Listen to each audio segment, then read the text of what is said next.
As for continuing in a Tibyan, Mukhtasar Tibyan fi Adabi Hamalat al-Qur'an, then An-Nawawi he mentions that he should purify his heart from any impurities. Meaning the student, now we're talking about the student, that he should purify his heart from any impurities.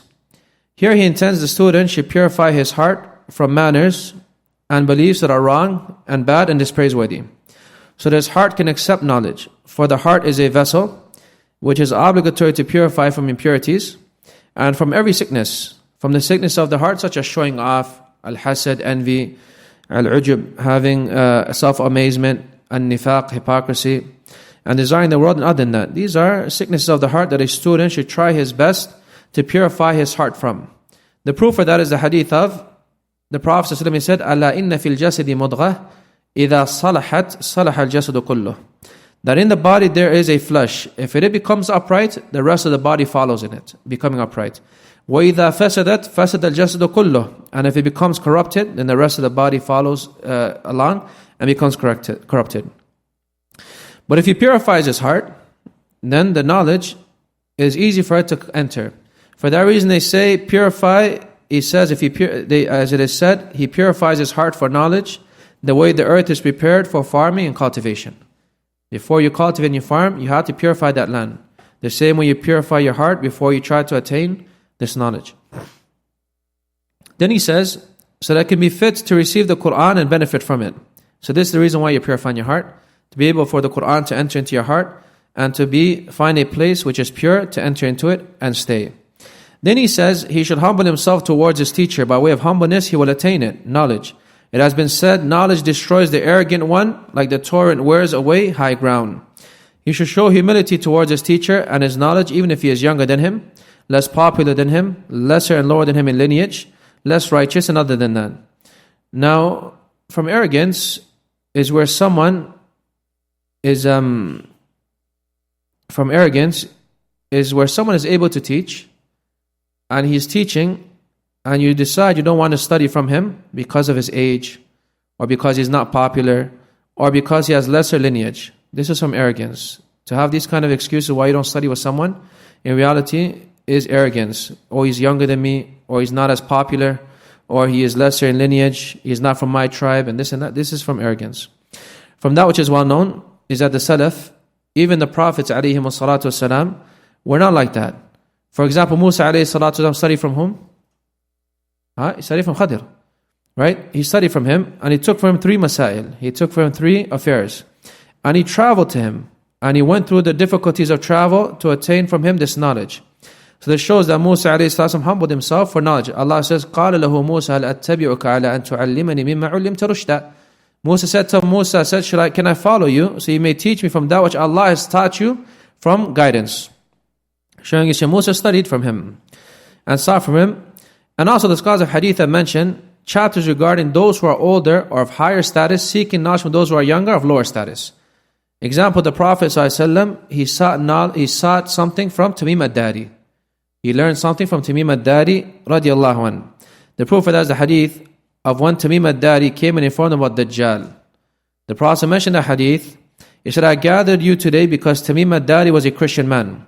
And he has come and he has accepted Islam. And he has relayed to me that which is in accordance to that which I relate to you regarding Masih ad-Dajjal.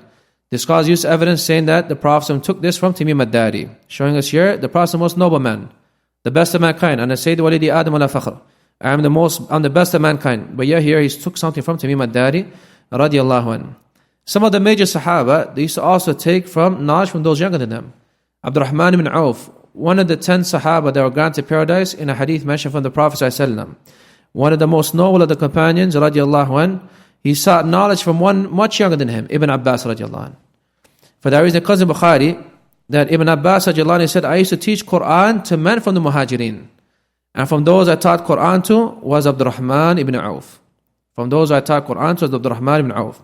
Showing Abdurrahman ibn Auf, who was granted paradise by nas, by a text from the Prophet ﷺ, it didn't stop him from learning from those younger than him, Ibn Abbas. Ibn Abbas was very young when the Prophet died. He was very young when the Prophet ﷺ, he passed away. Until come the hadith that he was at near the age of puberty when the Prophet ﷺ passed away.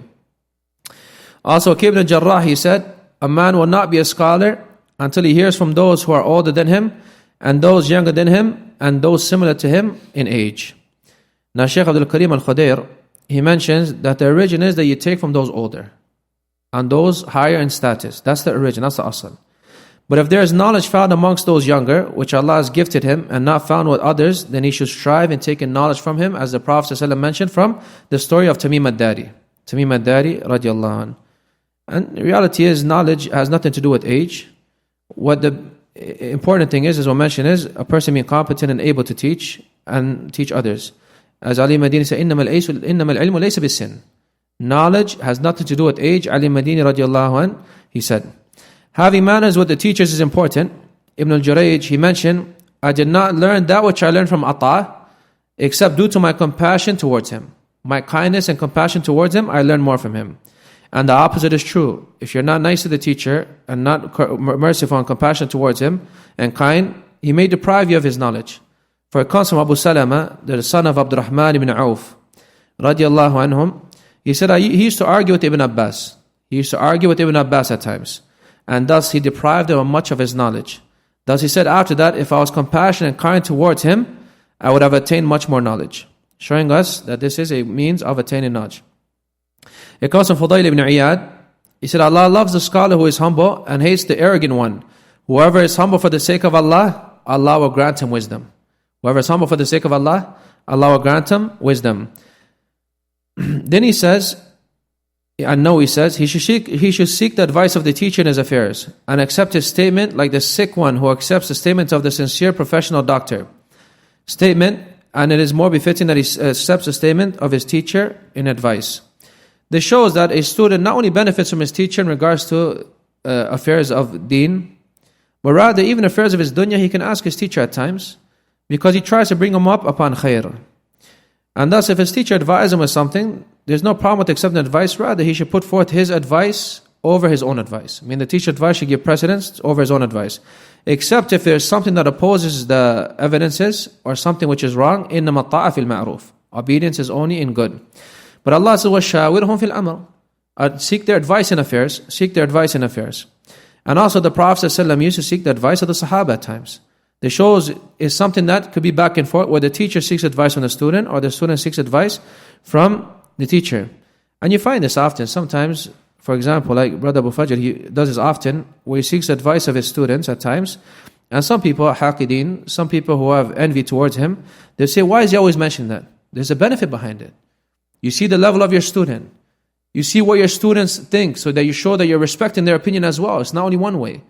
So those who are envious, their statements are dropped. In reality, they don't have much knowledge, and this shows that what he's doing in these affairs is in reality something the scholars advise with. وَشَاوِرْهُمْ فِي الْأَمْرِ. Seek their advice. Seek out their advice. So you seek their advice and they seek your advice. And this is how a student and teacher, they continue in their way in benefiting from one another. For example, the hadith of the Prophet ﷺ at the time of Hudaybiyah, when he told the Sahaba to shave their hair, and none of them did so, who advised him at that time? Salama. He took her advice and he shaved them hair first, and the rest of them followed. Showing us a teacher and a student, they take advice from one another. It's not a one-way road, but if a teacher says to you, what is your opinion on this? It's not something the teacher doesn't know, but at times you may be doing it for a hikmah and a wisdom behind it. I mention this because some of the foolish ones, Mala guide them, hadahumullah, they complained one time and they said, why is he always doing this? Well, this is what the scholars advise with. This is what the scholars they advise with. And there's no problem with at times being harsh with certain students, because if their lack of knowledge and lack of understanding may lead them to making statements against their teacher which are repulsive. And this is due to their ignorance. So an example, a student may go to his teacher and ask him, what book should I study? What should I memorize? What should I do next? This is something where a student benefits from. And this is something often, and we do this often with our own teachers or with our students as well. We ask them sometimes. And this is beneficial. At times, you may find that Allah bless you to do, Allah put in your mind to do one thing, and you go ask a teacher, and the teacher advises you with something else. And that which the teacher advised with you is more barakah than that which you had in your mind. And I mentioned this, for example, the book we're saying, Tuhfatul Muta'abbid, is not something that was in our mind to teach. But the one who advises with was Abu Fajr.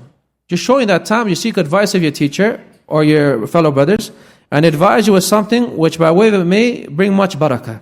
And this is something that students should get accustomed to. Don't have arrogance in yourself. Why do I need his advice? Why should I ask him? I'm just going to read and I'm going to follow the advice of those who before us and read and see what the scholars. No, at times seek advice of those who are more ahead of you in studies, and perhaps you may find barakah in their statement. Then he says, you should not study except from someone whose competence is complete. Him being religious is manifest. He has comprehension and he is known for his protecting himself from sins and indecent acts. Some of the Salaf, they said, إِنَّ هَذَا عِلْمُ الدِّينِ فَانْظُرُوا مَنْ تَأْخُذُونَ دِينَكُمْ. This is knowledge of the religion, so look at who you take your religion from. So first and foremost, you shouldn't take religion from a jahil. You shouldn't take religion from an ignorant person, no one who makes a lot of mistakes, no one who isn't proficient in what he is teaching. I mean, you shouldn't take knowledge from someone who doesn't know what he's teaching, is ignorant, or he makes a lot of mistakes. And as I mentioned before often, I mention this for a reason. These YouTube stars, a lot of them, they fall into this category, where they're ignorant, or they make a lot of mistakes, and they're always making videos later on retracting. If a person is making videos of retracting often, that kind of person, instead of making videos of teaching people, he should be sitting down and studying. For retraction only occurs, why? Because your mistakes were caught. So showing us that a person doesn't seek knowledge from these YouTube stars. Stay away from these kind of individuals. Knowledge is not sought from them. He should be religious, meaning he is upright. He should be religious, meaning he is upright. What he means is, as San'ani mentions, that the teacher whose good is more than his bad, that's the kind of teacher you study from. Whose good is more than his bad. His good is more than his evil. That means he has some righteousness and he's upright. He should not take from innovators. Rather, he should take knowledge from Ahlul Sunnah. And he should not take from those individuals who claim to be Ahlul Sunnah, but rather they are watered down. Knowledge, إِنَّ هَذَا عِلْمُ الدِّينِ فَانْظُرُوا أَمَّنْ تَأْخُذُونَ دِينَكُمْ. Knowledge is taken only from Ahlul Sunnah. Those are upon as-Salafiyah, upon the right way, upon as-Salafiyah, the way that Allah and His Messenger sallallahu alaihi wasallam and the companions, they intended it. كُلٌّ يَدَّعِي وَصْلًا بِلَيْلَةٍ وَلَيْلَ لَا تُكِرُّ لَهُمْ بِذَاكَ. Everyone, they ascribe themselves to Layla, but Layla doesn't approve that for them. Showing us, you take from Ahlul Sunnah who are known to be from Ahlul Sunnah, not from innovators. لا تجالس أهل الأهواء فإن مجالسة ممرضة. Do not sit with the people of innovation, for sitting with them sickens your heart. And this is the statement of Ibn Abbas radiallahu anh, and is authentically reported from him. So a person looks at who he studies from. Is he studying from an innovator, or is he from Ahlul Sunnah? He should stick to Ahlul Sunnah, and he should stay away from the innovators, whether that's in Aqidah, whether that's in fiqh, or whether that's in Arabic. That which they have of knowledge, Ahlul Sunnah have the same thing. That which they have of benefit, Ahlul Sunnah, they have the same thing. So why do you go adna, that which is adna billadhi huwa khair, and leave off that which is better? And leave off that which is better. He should be clear regarding him, not doubtful, meaning this person you're studying, what you should be clear regarding him, that he's upright. Some people, unfortunately, they don't follow this. They hear about an individual comes into the city and they rush toward the doors of that masjid. And they may even put money forth, $80, $50. I'll give you an example. There's an individual, I won't mention his name, there's an individual, he teaches in Toronto. He charges $50 to teach Ibn Qayyim's book, Ad-Da'i wa-Dawa. Ad-Da'i wa-Dawa. And you find some individuals, they're ready to pay that $50 to study his book. And who else teaches his book? Abu Fajr. And he's teaching it for free. And if you look at compare the two classes, you'll find that Abu Fajr's class has much more benefits. But you find a person, he knows Abu Fajr is upon clarity, and he doesn't come to the class, and he's rushing towards $50 and taking out money of his pocket to pay for something else. And this shows a person, he has deficiency in his way of understanding these affairs. In his way of understanding these affairs. For that one is doubtful, that individual is doubtful. He sits with Ahlul Bid'ah, he sits with individuals that are not upon righteousness. Whilst you have someone who's upon clarity, and instead of studying with those who are upon clarity, you go to someone and pay money towards that. And pay money towards that same class. He should be clear that he has some knowledge and he is religious and trustworthy, not merely due to thoughts and thinking he is. Some people, they see someone with a nice thawb, a nice imamah, he comes on the minbar, he memorizes Qur'an, he has good recitation, tajweed, and he starts thinking this person a person of knowledge. No, that's not how it is all the time. Someone, just because he knows Qur'an doesn't mean he is religiously, he is knowledgeable in regards to other aspects of the religion. At times, that could be a way of him being misguided due to him doing things like this. But also, a person may be known due to his knowledge because of being known due to that. I mean, if someone has become known in the community that he's a person of knowledge and a person of understanding, you can take knowledge from that kind of individual. If Ahlul Sunnah, they praise him and he's known to them. And we'll mention some narration of the Salaf that they used to do so. They wouldn't just go seek knowledge at anyone. But first and foremost, they would ask Ahlul Sunnah in the area, who should they study with? Then they would go study with them.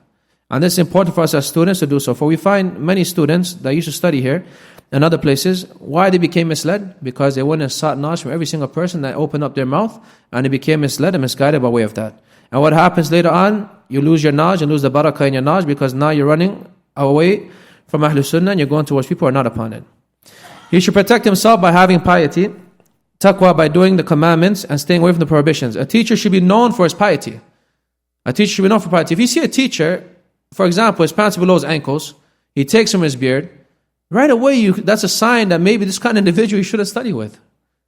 Right away that's a sign, Allah showing you a sign, this individual, maybe stay away from him. This individual doesn't look like he's the best individual.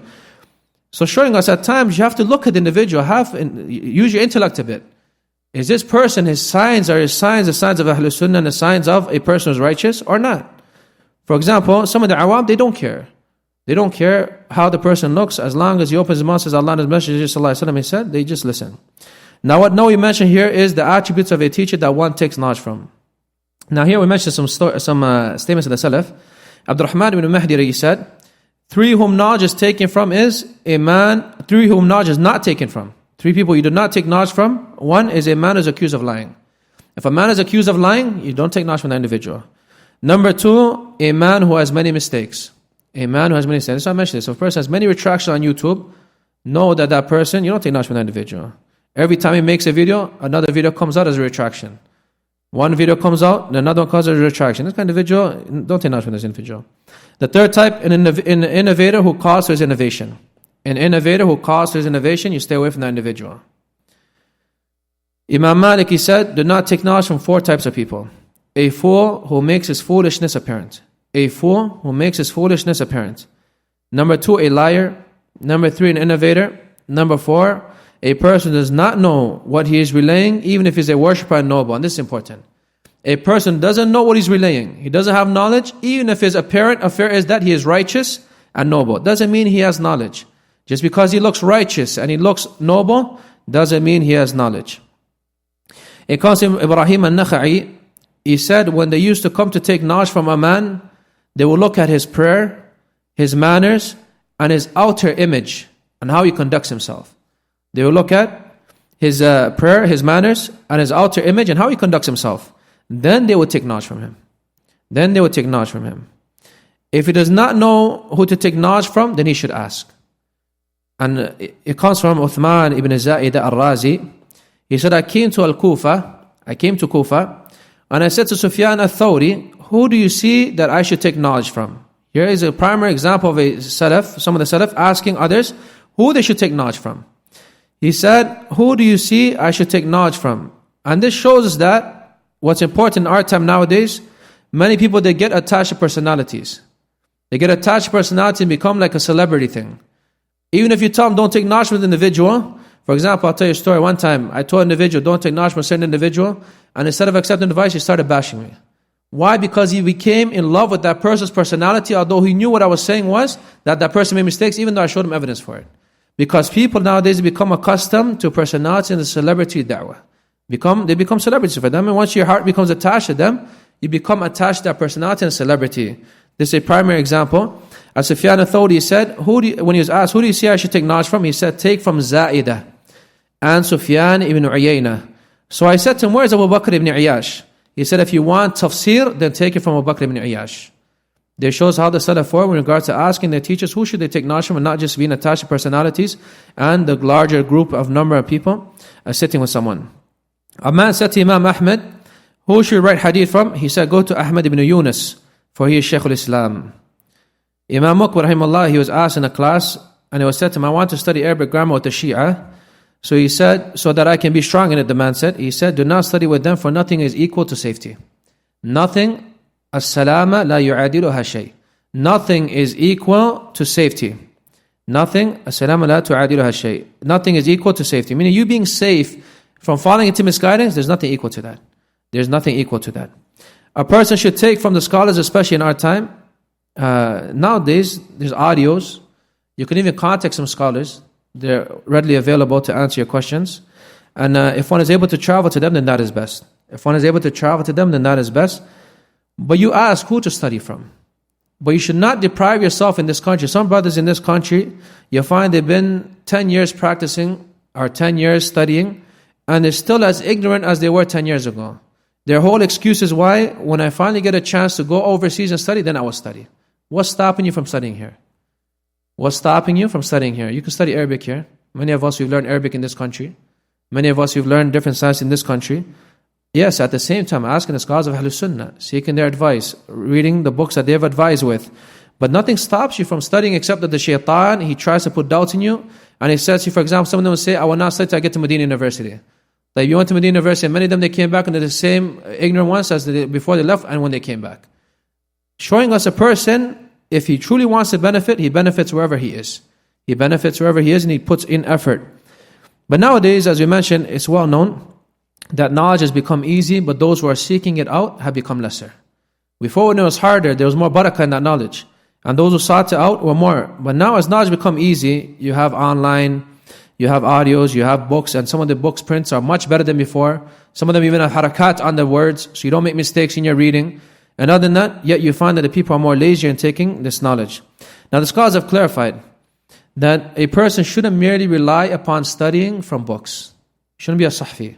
You shouldn't merely rely only upon studying from books.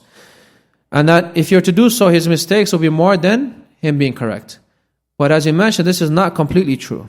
This is not completely true, although most of the cases it is true. If a person only reads books and doesn't seek advice of the scholars or the students who are stronger than him, or doesn't have communication with students on knowledge, or doesn't read the right books, then you'll find that he makes many, many mistakes. But Imam Muqbil rahimahullah, when he said regarding the lines of poetry that says, whoever tries to take knowledge without a teacher, he'll be misguided from the straight path. The sciences will be mixed upon him, and he'll be more misguided than the Hakim of Tawma. Now this is a line of poetry dispraising taking knowledge from without a teacher. Now Imam Muqbil said, this is true if he is not good at choosing the right books. This is true if he is not good at choosing the right books. Similarly, Shaykh al-Uthaymi mentioned, that seeking knowledge directly from a scholar is obviously better and closer to the truth and to attaining knowledge, because at times something may become doubtful towards you, and right away you can ask him the question, he answers and clarifies that doubt for you. Whereas reading from books, you become fatigued sometimes.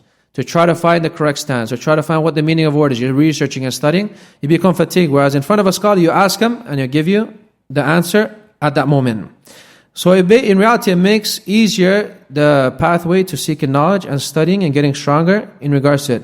But if a person is not able to do so, then he reads the books of Ahlul Sunnah, he reads the books of the Salafis, in a way that the Salafis and Ahlul Sunnah they've advised with.